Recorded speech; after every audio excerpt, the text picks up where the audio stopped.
अस्सलाम वालेकुम जी। अच्छा जी, हमारे पीआरसी 1 के जो स्टूडेंट्स हैं, फंडामेंटल्स ऑफ अकाउंटिंग, ये मॉडल पेपर है जी जो आईकेएप ने दिया। हम उसकी डिस्कशन करते हैं। अच्छा, 40 क्वेश्चन है मेरे भाई।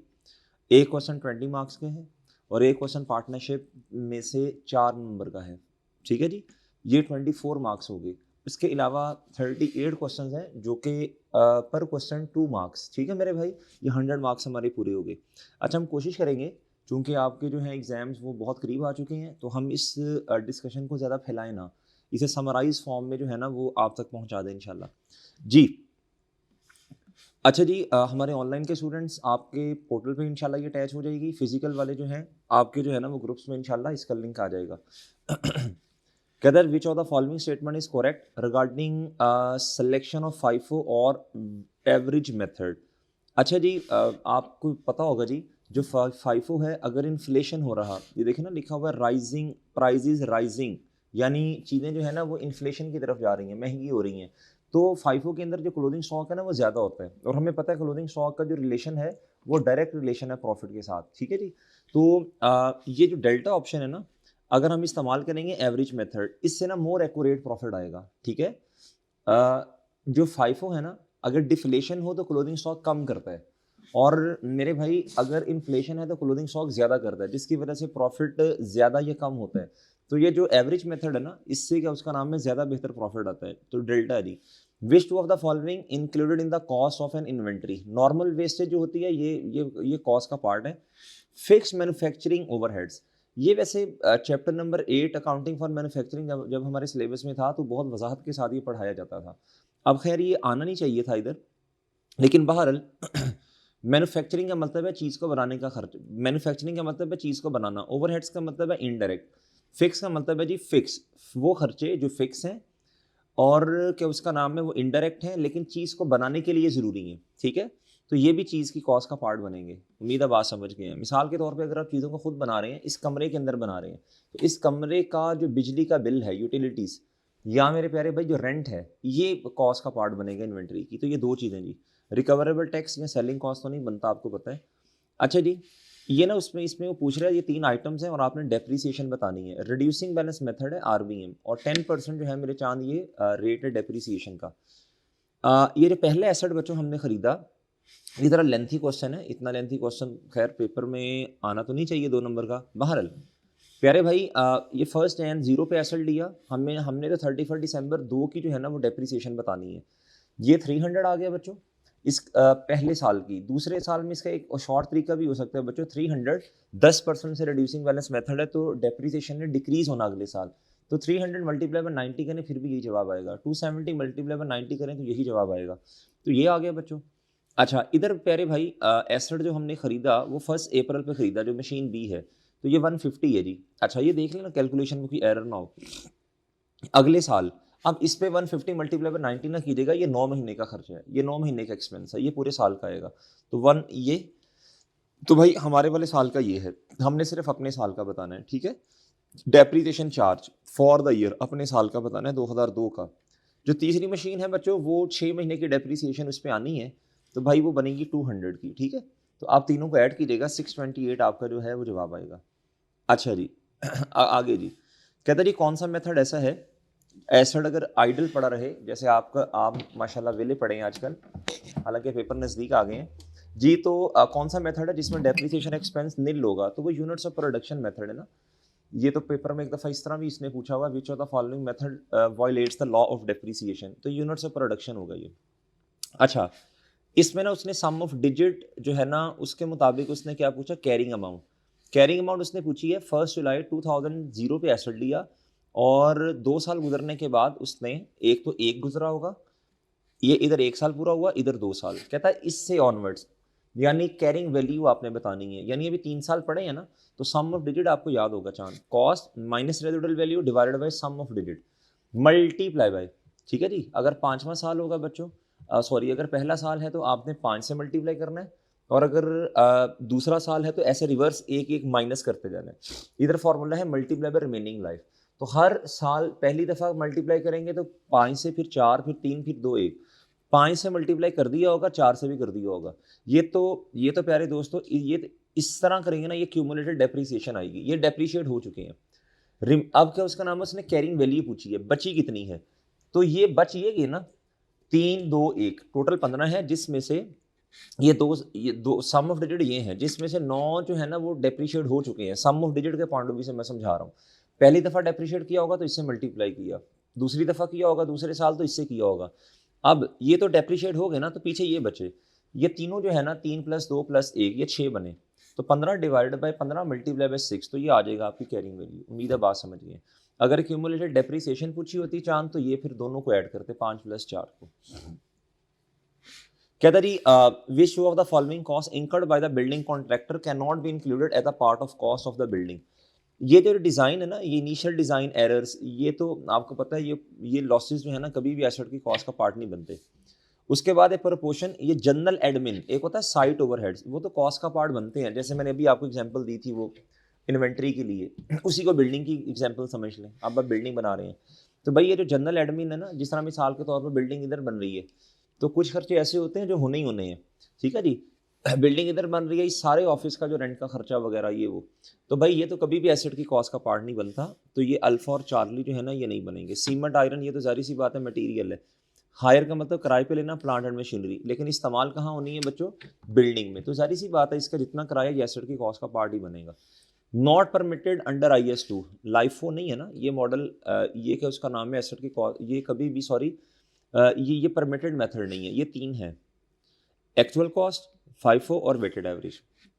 कहता जी पीरियोडिक सिस्टम में एंट्री किस में नहीं होती, किसकी नहीं होती, नॉर्मल लॉस की नहीं होती चांद। कहता जी value of item that should be carried in the books, आपको याद होगा IS2 stock chapter number 7, stock should be recorded at lower of cost and NRV।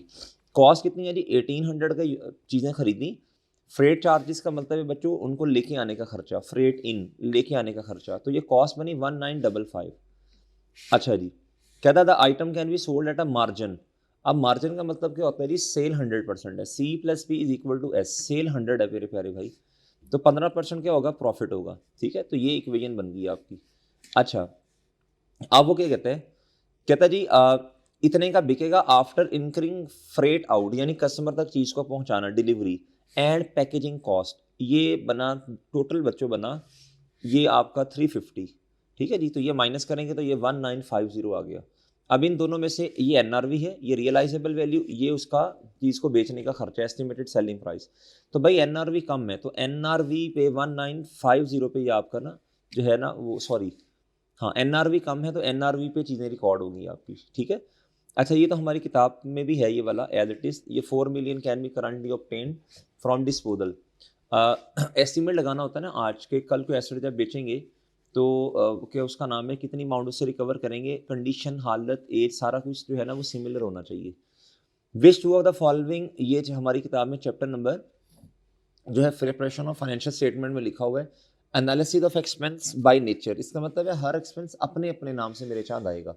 तो फाइनेंस कॉस्ट एक होगी, सैलरी द एक्सपेंस ये तो है expense with respect to activity या फंक्शन जी।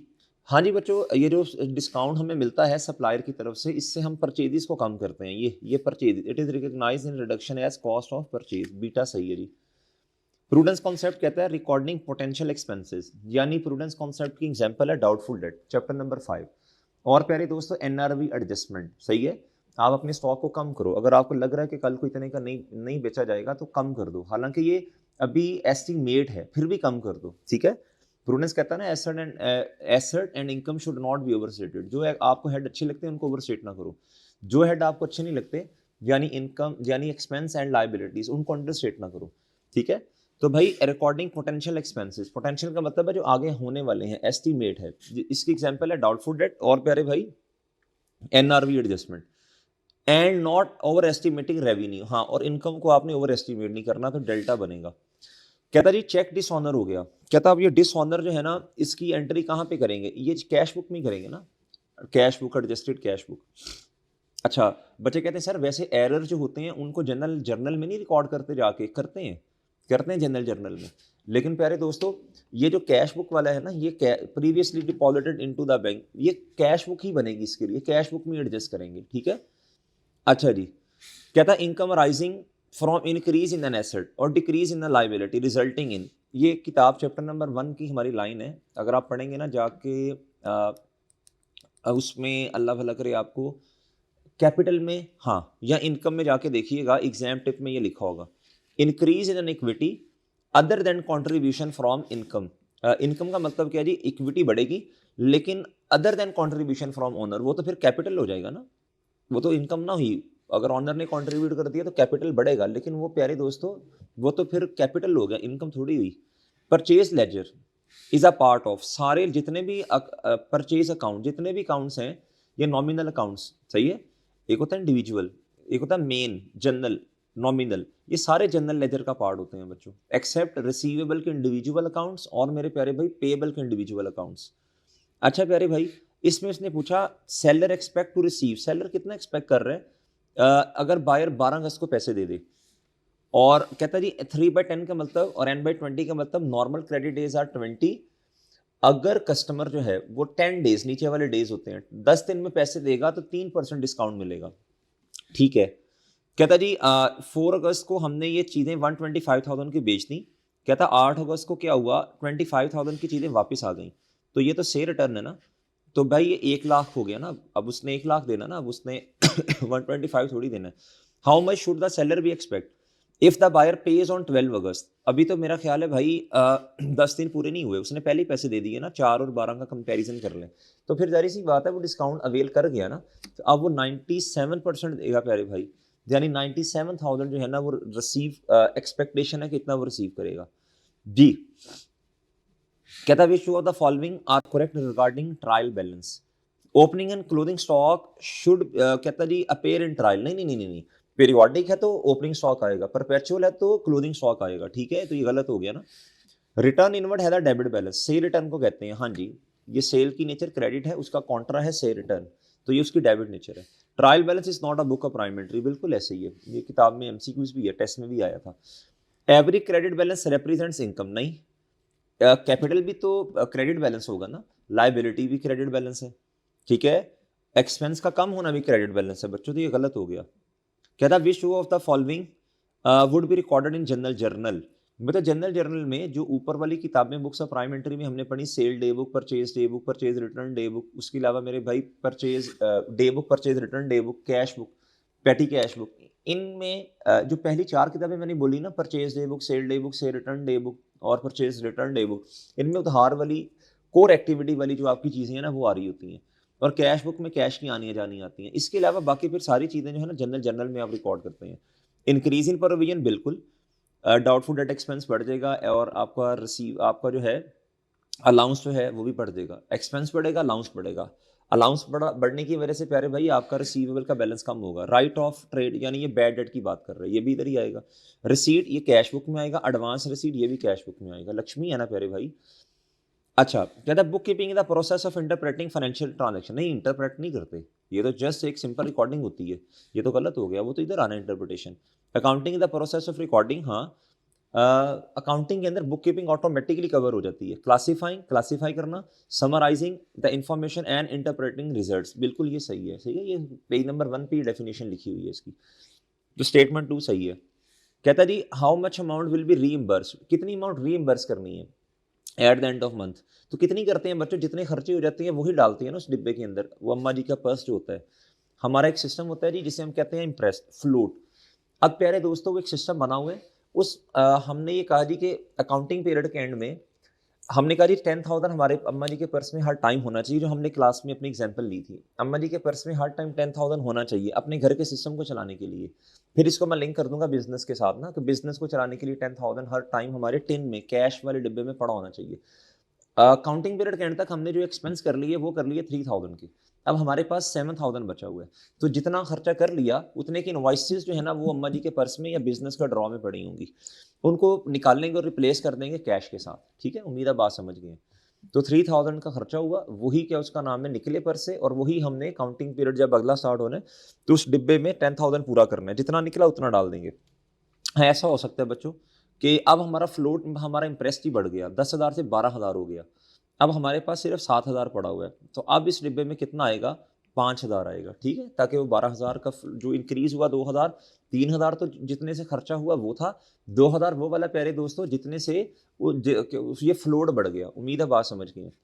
कहता इम्प्रेस सिस्टम है, सिस्टम कहता 5,000 हमने एग्री कर लिया, तय कर लिया ड्यूरिंग अ मंथ, पेमेंट्स हुई 3,000 की, तो पीछे 2,000 बचा ना, तो जितना कम हो गया उतने से ये डिब्बा भर देंगे। Total asset of a business would change as a result of wages expense है ना, बीइंग पेड इन कैश, तो कैश से जब पेमेंट करेंगे तो कैश आपका कम हो गया मेरे चांद जी, तो ये अल्फा बना। Non current asset being purchase on cash, एक एसेट बढ़ेगा एक कम हो जाएगा। Non current asset being purchase on credit, अच्छा जी, अब ये है जी non current asset being purchase on credit. Non current asset आपके क्या उसका नाम है बढ़ गए, और आपका क्रेडिट का मतलब लाइबिलिटी भी आपकी बढ़ गई, ठीक है, इससे भी चेंज होंगे। A supplier balance being paid by cheque, total asset of a business would change, total asset business के चेंज हो जाएंगे एज अ रिजल्ट ऑफ, अल्फा से तो होंगे क्योंकि एक्सपेंस बढ़ा और आपका कैश कम हो गया, ठीक है बिल्कुल, तो प्यारे भाई क्या उसका नाम है, इससे तो इफेक्ट होंगे। आगे कहता जी non current asset being purchased on cash, इससे इफेक्ट नहीं होंगे, इससे नहीं होंगे, बीटा से नहीं होंगे, एक एसेट बढ़ेगा एक कम होगा। नॉन करंट एसेट बढ़ गया बीइंग परचेज्ड ऑन क्रेडिट, तो बच्चों ये लाइबिलिटी बढ़ी, इससे भी जारी सी बात है टोटल एसेट इफेक्ट होंगे। A supplier balance being paid by cheque, आपकी लाइबिलिटी कम होगी और आपका बैंक बैलेंस भी कम हुआ, इससे भी टोटल एसेट आपके इफेक्ट होंगे। तो 3 जवाब बने, मेरा ख्याल है इसमें शायद वो पूछना ये चाह रहा था वुड नॉट अफेक्ट, बहरहाल ये जवाब बन गए। विच of the following document require a double entry, ये तो चैप्टर नंबर 2 में हमने इस पे क्या उसका नाम है इसे बोल्ड करके लिखा भी हुआ है जी, सेल इनवॉइस या परचेज इनवॉइस के वक्त होगी जी बच्चों। 24 जी कहता what will be the counting equation, asset minus liability is equal to capital. अच्छा एक बात याद रखिएगा, जहां क्वेश्चन में इन्वेंट्री का लफ्ज आ जाए ना, फिर आपने परपेचुअल सिस्टम इस्तेमाल करना है। इन्वेंट्री का काउंट बनता है परपेचुअल में। Business commence with the capital cash, यानी कैश आया कैपिटल बढ़ गया, ये बना जी इक्वेशन, कैश बढ़ गया इधर से कैपिटल बढ़ गया। एक कहता है inventory of 100,000 was purchase for cash, तो इन्वेंट्री मैं इस्तेमाल करूंगा ना, मैं इसे परपेचुअल सिस्टम समझूंगा। कैश बढ़ गया, इन्वेंट्री आपकी क्या होगी बच्चों, सॉरी आपका कैश कम हो गया, आपका कैश कम हुआ और आपकी इन्वेंट्री 1 लाख से बढ़ गई, एसेट बढ़ गया, दोनों एसेट है। परपेचुअल में इन्वेंट्री का नाम से काउंट बनता है जी। कहता half of the inventory was sold 20% on credit, markup of 20%, तो ये मैंने कहा 50% चीज़ें यानी हाफ चली गई ना, तो अब एंट्री क्या होगी, स्टॉक क्रेडिट हो जाएगा, ये कम हो गया बच्चों, इन्वेंट्री कम होगी और कॉस्ट ऑफ सेल बढ़ने की वजह से, inventory credit cost of sale debit, जब कॉस्ट खर्चा है तो इसके बढ़ने की वजह से कैपिटल आपका कम हो गया। आगे अब सेल की भी एंट्री करनी है, परपेचुअल के अंदर आप साथ साथ सेल के कॉस्ट ऑफ सेल की भी काउंटिंग करते हैं ना जी बच्चों। ये मैंने इक्वेशन बनाई, मार्कअप ये है, मार्कअप का मतलब कॉस्ट 100 है, ये 120 पे आ गया, 50,000 डिवाइड बाय 100 मल्टीप्लाई बाय 120, ये 60 हो गया बच्चों। अब प्यारे भाई ये क्रेडिट पे बेचा ना हमने, तो हमारी सेल तो बढ़ी, सेल बढ़ने की वजह से 60,000 से कैपिटल बढ़ा, और प्यारे भाई साथ में क्या हुआ, आपका रिसीवेबल भी 60,000 से बढ़ गया, ठीक है। और आखिरी है प्यारे दोस्तों, क्या था जी 40,000 की फर्नीचर खरीदा हमने ऑन क्रेडिट पे, तो भाई आपका 40,000 से फर्नीचर बढ़ा, जिसकी वजह से प्यारे भाई आपका जो है वो लाइबिलिटी भी बढ़ गई। अब आप देख लें, सबको एडलेस करें, 50-50 60-40, 2 लाख आएगा बच्चों ये, और आपकी जो ये है जी आपका कैपिटल, और ये है 40,000 की आपकी लाइबिलिटीज, ठीक है, 2 लाख माइनस 40,000, ये इज इक्वल टू 160,000 जवाब आया इसका। तो प्यारे दोस्तों इसका अल्फा बनेगा जी। अच्छा बच्चे कहते हैं सर इतना देखें ना लेंथी क्वेश्चन है, अभी तक तो आपको 2 क्वेश्चन ही लेंथी मेरा ख्याल लगे हैं, एक डेप्रीसिएशन वाला एक ये वाला, बाकी तो ऐसे ऐसे होने वाले हैं, तो उसका भी एग्जामिनर का भी मेरे चांद थोड़ा हक है ना कि कुछ तो थोड़ा सा हल्का लेंथी पूछिए आपसे। What should be charge in statement of profit and loss for bad and doubtful debt. अच्छा भाई बैड डेट जो है ना, ये तो सीधे सीधे चले जाएंगे किधर बच्चों, 53,000 के ये एक्सपेंस में चले जाएंगे ना, 53,000। अब आपने क्या करना है, अब जो डाउटफुल डेट है ना, इसका ओपनिंग और क्लोजिंग अलाउंस का आपने कंपैरिजन करना है।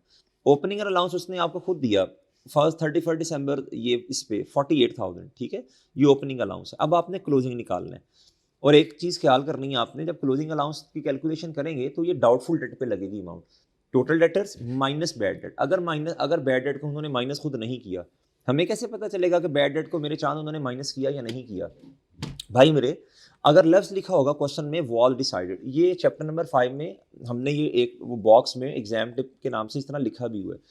अगर लफ्ज़ लिखा होगा wall was decided not recorded yet, ठीक है जी, तो इसका मतलब है अभी हमने रिकॉर्ड बैड डेट को नहीं किया।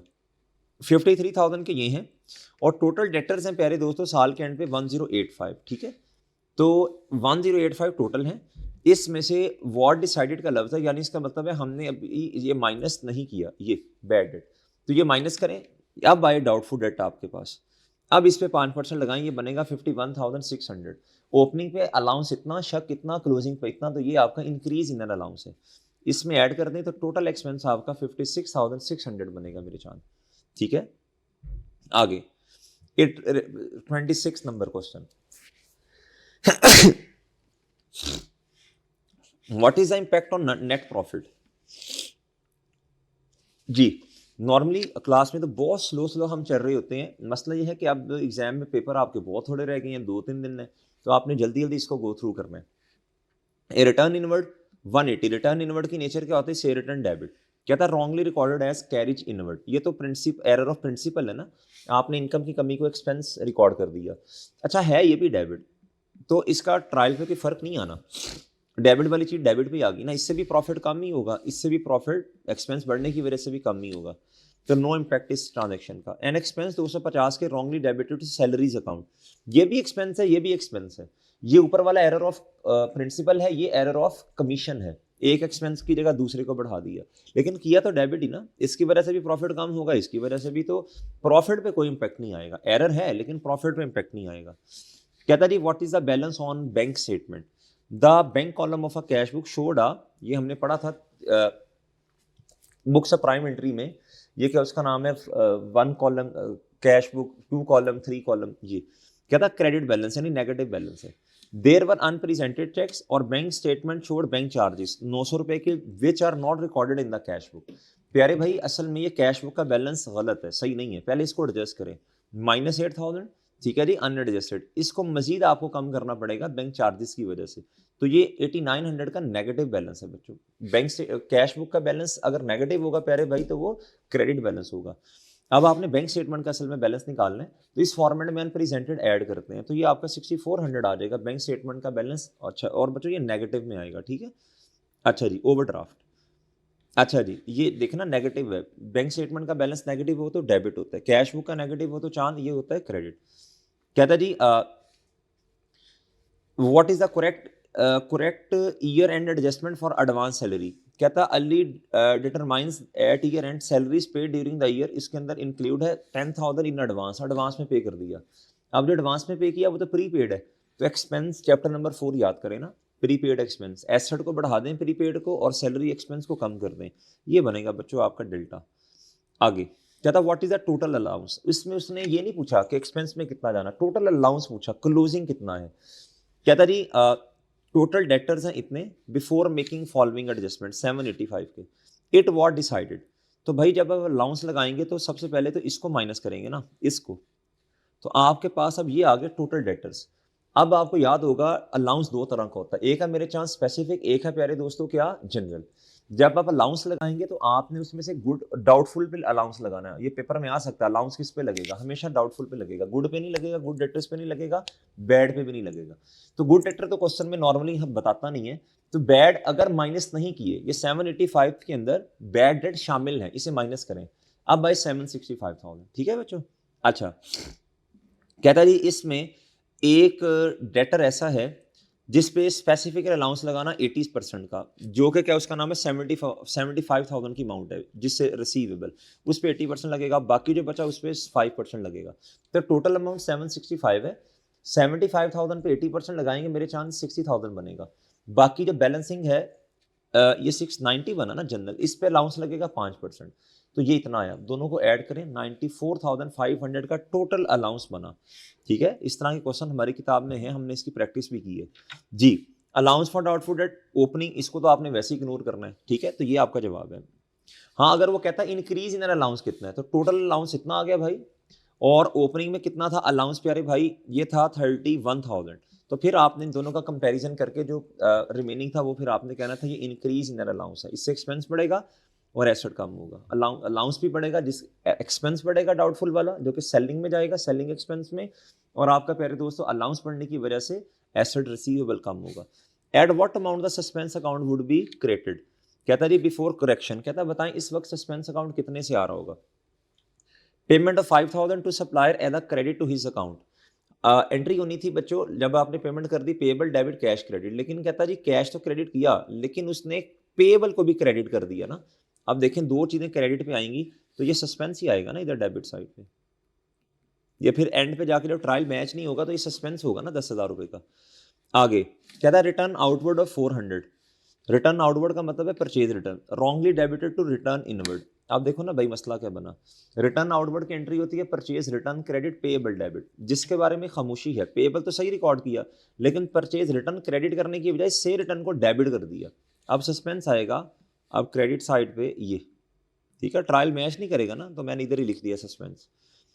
पैटी कैश कहता है इसमें कह रहा है कि कैश फंड बाय खर्चा किया 1000 का, ओनली क्रेडिटेड टू बैंक, कहता बैंक को तो कम कर दिया भाई, इधर सस्पेंस आएगा ना, ये इसको किया ही कुछ नहीं, डेबिट ही कुछ नहीं किया भाई। अच्छा अब वो कहना चाह रहे हैं पेमेंट फॉर एस्टेब्लिशमेंट ऑफ पेटी कैश फंड, ये असल में क्या था, बैंक क्रेडिट और प्यारे दोस्तों पेटी कैश को डेबिट होना चाहिए था, वो किया ही नहीं ना, तो अब वो सस्पेंस आएगा। अब देखें सस्पेंस मेरे भाई 10,000 का डेबिट और 1000 का डेबिट, 11,000 डेबिट 800 का क्रेडिट, तो नेट करेंगे तो 10,200 का डेबिट होगा। उम्मीद है बात समझ गए। What is the purpose of maintaining an allowance? Match the estimated cost of future irrecoverable debt. ये फ्यूचर का हिसाब लगा रहे हैं ना, against the revenue earned in giving rising to the potential, ये हमारे उसमें क्या उसका नाम है वॉल्यूम 2 के अंदर रियलिटीज क्वेश्चन है ये जी। कहता जी what amount of interest payable and unearned rent कितना है 31 दिसंबर 2009 के एंड पे। ऑन 1 Feb 2009 लोन लिया बच्चों, यानी 1 Feb 9 से लेकर 31 दिसंबर 9 तक 11 महीने बनेंगे, लोन लिया 11 महीने का इंटरेस्ट रेलिवेंट होगा, ठीक है। 6 मिलियन का लोन है, कहता जी बिल्डिंग के लिए लिया, ए portion of building was rent, अच्छा रेंट की बात बाद में करेंगे, 15% लोन का रेट है, इंटरेस्ट का रेट है सॉरी, 6 लाख, ये 6 मिलियन, ये 11/12, ये आपका इंटरेस्ट हो गया जी, ठीक है। ये इंटरेस्ट जो है ना पे नहीं किया ना अभी इंटरेस्ट पे नहीं किया ना, इंटरेस्ट कहता 31 जैन अगले साल, ईच ईयर, हर साल के 31 जैन को पे करना है, तो ये अगले साल 2010 में जाके ये पे कर रहे होंगे, तो ये पेएबल है ना। इसके अलावा कहता है बिल्डिंग पोर्शन रेंट पे दे दिया 1 अगस्त 2009 पे at a monthly rent of 45,000, और आगे आके इधर कहता एंड रेंट इधर received half yearly in advance, यानी 6 महीने का रेंट एडवांस में ले लिया ना, 1 महीने का 45,000, अगस्त पे 6 महीने का एडवांस, अगस्त सितंबर अक्टूबर नवंबर दिसंबर 5 महीने की सर्विसेज भी दी, लेकिन जब प्यारे दोस्तों साल का एंड हुआ अभी भी 1 महीने की सर्विसेज आपने नहीं दी, तो वो आप क्या है अनअर्नड है, क्या है बच्चों, अल्फा जवाब होगा भाई।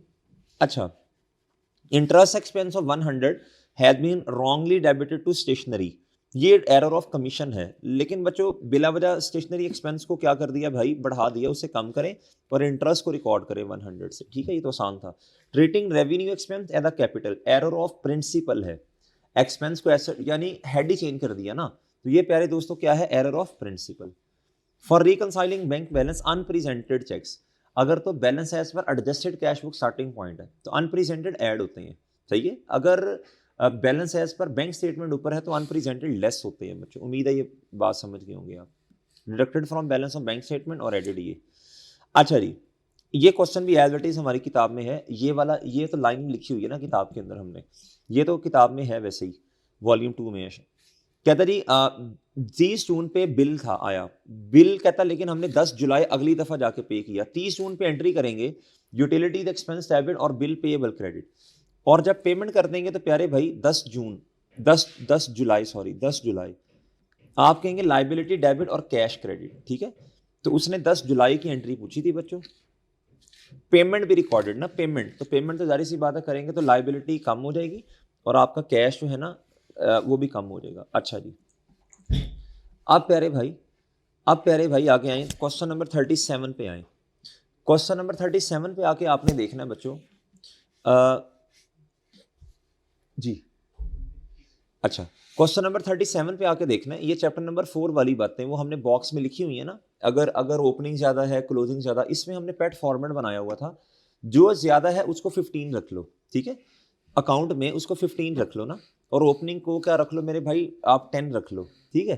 कहता higher closing prepaid balance than the previous year, higher closing prepaid balance, यानी हमने ज्यादा पैसे क्या उसका नाम है पे कर दिए पिछले वाले साल से। तो इसका मतलब फिर ये है, ज्यादा पैसे पे करने का मतलब है जितना एक्सपेंस बनता था उससे भी ज्यादा पे कर दिया, इसीलिए तो क्लोजिंग में प्रीपेड ज्यादा है, वक्त से पहले ज्यादा पैसे पे कर दिए, आपकी पेमेंट ज्यादा होगी और एक्सपेंस आपका कम होगा, ये सही है।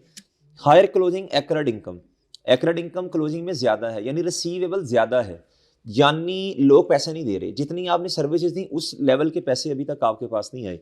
मीन डेट रिसीड एक्सीड, नहीं रिसीड एक्सीड नहीं, इनकम इनकम एक्सीड, ये तो लॉजिकल बात है। और एक और तरीका भी आपको समझाया हुआ है, जिन्होंने हमसे क्लासेस दी उनको पता है बच्चों, ये है प्रीपेड, ओपनिंग पे जो ज्यादा है उसको कर दो 15, ठीक है, जो कम है उसे 10 कर दो, ठीक है बच्चों। अब इसका अकाउंट का करो क्लोजिंग, अब प्यारे दोस्तों इधर आएगा 20, इधर भी कितना आएगा बच्चों 20, ठीक है बच्चों। एक्सपेंस इस साइड पे आएंगे और कैश पे इस साइड पे आएगा, कैश पे इस साइड पे क्यों आएगा, कैश अपने अकाउंट में होगा क्रेडिट और ये वाला अकाउंट डेबिट, इसके अपोजिट साइड पे एक्सपेंस आएगा। तो ये क्या उसका नाम है बच्चों, आप इसे करेंगे तो ये आपको ये कैश ज्यादा है, ठीक है। और इधर भी इसी तरह मैंने ये क्वेश्चन एक्रेड इनकम के पॉइंट ऑफ व्यू से भी ये शॉर्टकट से समझाने की कोशिश की। अच्छा जी, इसमें कहता है बैंक स्टेटमेंट का बैलेंस आपने हमें बताना है, balance as per cash book कितना है 49,100, ये अनक्रेडिटेड चेक्स हैं या अनप्रेजेंटेड है जी। कहता credit transfer appearing in bank statement, credit transfer का मतलब है किसी ने कस्टमर ने पैसे हमारे अकाउंट में डिपॉजिट करवाए, बैंक ने जाहिर सी बात है क्रेडिट साइड पे लिखना है ना, बैंक ने अपनी लायबिलिटी बढ़ा ली, यदि मैंने ये अकाउंट होल्डर के पैसे हैं, लेकिन हमने कैश बुक में रिकॉर्ड नहीं किया, तो इसका मतलब है ये कैश बुक का बैलेंस अनएडजस्टेड है। हम पहले तो इसको सही करेंगे, जो नहीं रिकॉर्ड किया इसको बढ़ाएं अपने बैलेंस को। अगर बैंक ने क्रेडिट साइड पे रिकॉर्ड किया और सही रिकॉर्ड किया तो हम भी उसको हम उसे फिर उल्टी डेबिट साइड पे रिकॉर्ड करेंगे। करो मेरा चांद इधर, ये आया 52,500। अब अनक्रेडिटेड इस फॉर्मेट में अगर अगर starting point cash book adjusted cash book का बैलेंस है तो इसमें से माइनस करते हैं और अनप्रेजेंटेड को ऐड करते हैं, ये 54,200 आपका आंसर आएगा। अब ये जी आपका जो है पार्टनरशिप है जी पहले भी मैं क्लियर कर चुका जी, आई के ऐप से हमने ये बात कंफर्म की, मैंने ईमेल करके, उन्होंने कहा जी आपका जो है ना पार्टनरशिप, ये आपका फाइनेंशियल स्टेटमेंट्स नहीं इसमें से हम पूछेंगे, मैक्स 8 नंबर का इसमें से पूछेंगे। अच्छा, अब प्यारे दोस्तों उन्होंने अपने मॉडल पेपर में ये क्वेश्चन 4 नंबर का डाला, ये 4 मार्क्स का क्वेश्चन है, ठीक है जी। हमने इसकी काफ़ी ज़्यादा प्रैक्टिस भी की थी। Calculate the amount of share of profit of each partner, share of profit का मतलब है एंड पे कितना हिस्सा बना हर पार्टनर का। अच्छा जी, कहता जी इनकी अपनी आपस में जो शेयरिंग है वो 2-1 है, टोटल हिस्से 5 बने, ए के 2, इसके 2, इसका 1। A and C are entitle to a salary service, कहता जी 34,000 और 30,000, ठीक हो गया प्यारे भाई। टोटल प्रॉफिट है 196। अच्छा, इसकी मैंने कुछ कैलकुलेशन की ऐसे, ये प्रॉफिट आ गया।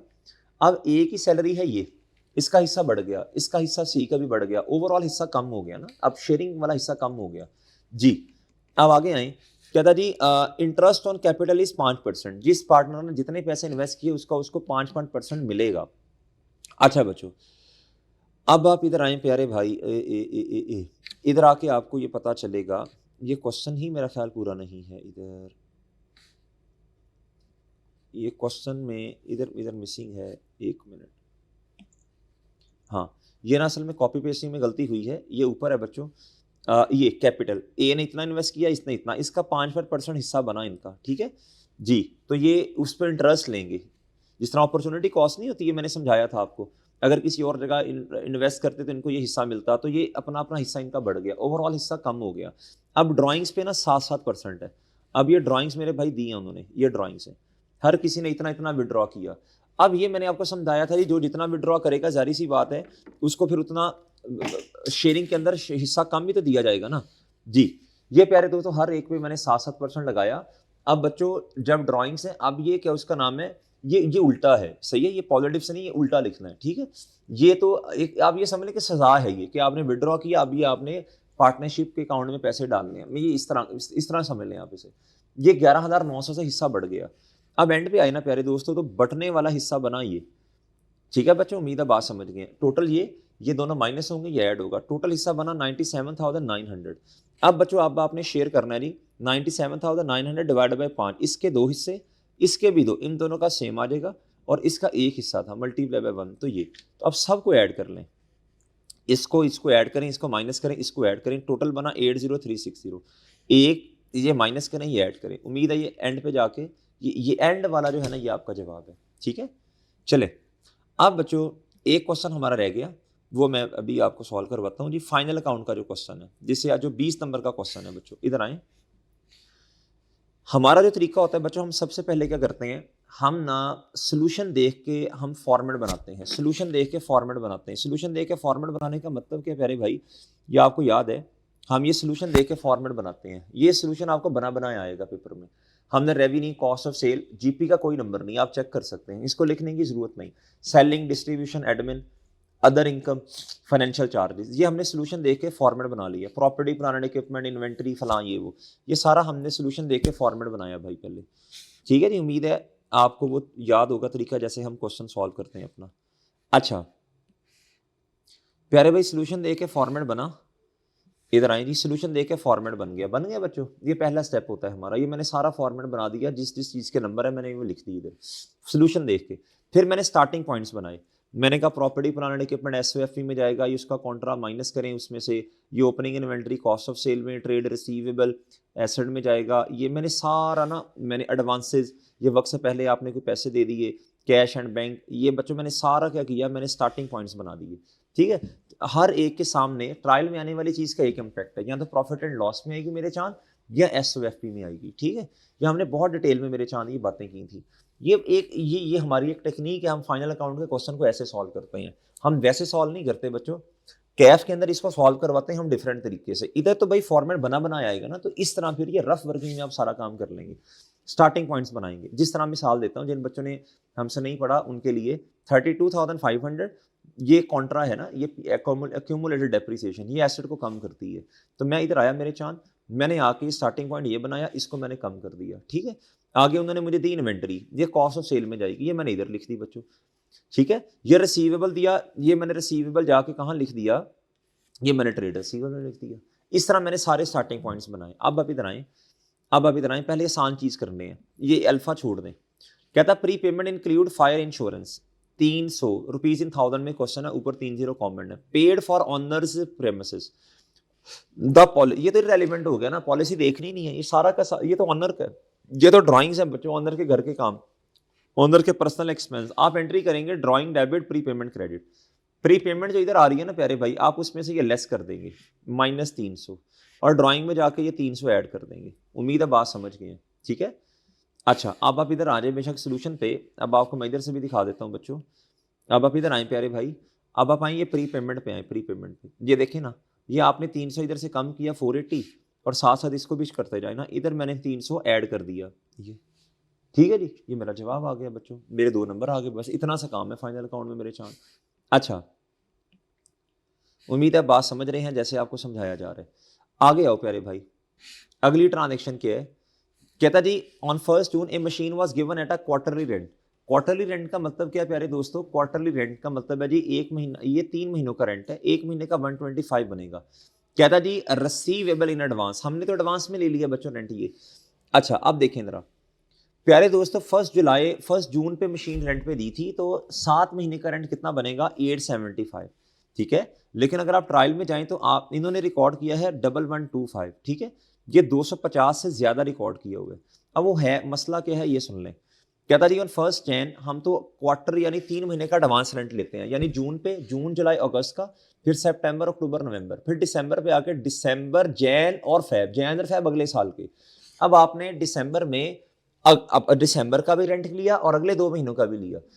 दिसंबर का तो ठीक है, अकाउंटिंग पीरियड के एंड तक आपने सर्विसेज भी दी, लेकिन अगले 2 महीने का ये है अनअर्न्ड। अब आपको क्या करना पड़ेगा प्यारे भाई, आपको 2 महीने जो हैं, ये एक महीने का बनेगा ना 375, क्वार्टर का है 375, तो 3 से डिवाइड करें 125 एक महीने का।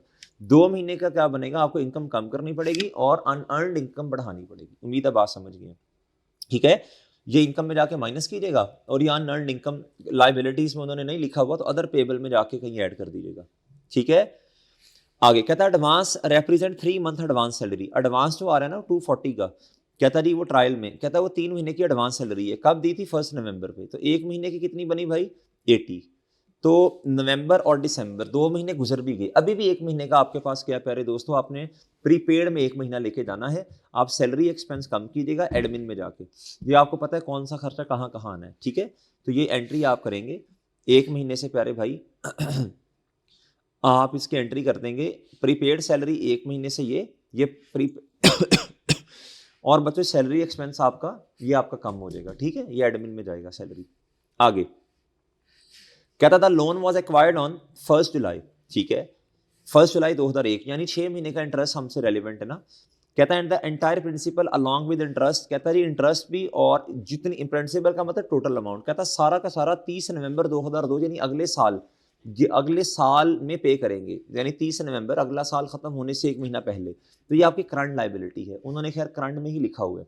कितना है लोन बच्चों, ये 17,500 का लोन है, इस पर इंटरेस्ट है मेरे भाई 14%।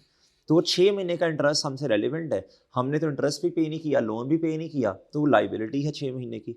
अब इंटरेस्ट कैसे निकलेगा भाई, ये आएगा 17,500 अमाउंट मल्टीप्लाई बाय रेट, जो इंटरेस्ट का मल्टीप्लाई बाय टाइम पीरियड 1225। अब पे नहीं किया तो इंटरेस्ट एक्सपेंस फाइनेंशियल चार्जेस में चला जाएगा, और ये मेरे भाई इंटरेस्ट पेबल में चला जाएगा, ठीक है। ये आप जाके उधर आप ऑप्शन देखें, जाके आप टिक कर दीजिएगा, कोई मसला ही नहीं है। आप इधर आएँ प्यारे भाई, आप इधर आएँ। अच्छा ये देखें इधर इंटरेस्ट, ये शॉर्ट टर्म लोन आपका 17,500 का आ रहा होगा, ये है प्यारे दोस्तों आपका इंटरेस्ट पेबल आ रहा होगा जी 1225 का। और फाइनेंशियल चार्जेस में ट्रायल के अंदर पहले भी कुछ हैं, वो बैंक ओवरड्राफ्ट फ़ी है वो, और प्लस ये 450 बैंक ओवरड्राफ्ट फ़ी है, वो ट्रायल के अंदर आ रही है। तो ये आपका ये जवाब आ जाएगा मेरे प्यारे भाई। अच्छा जी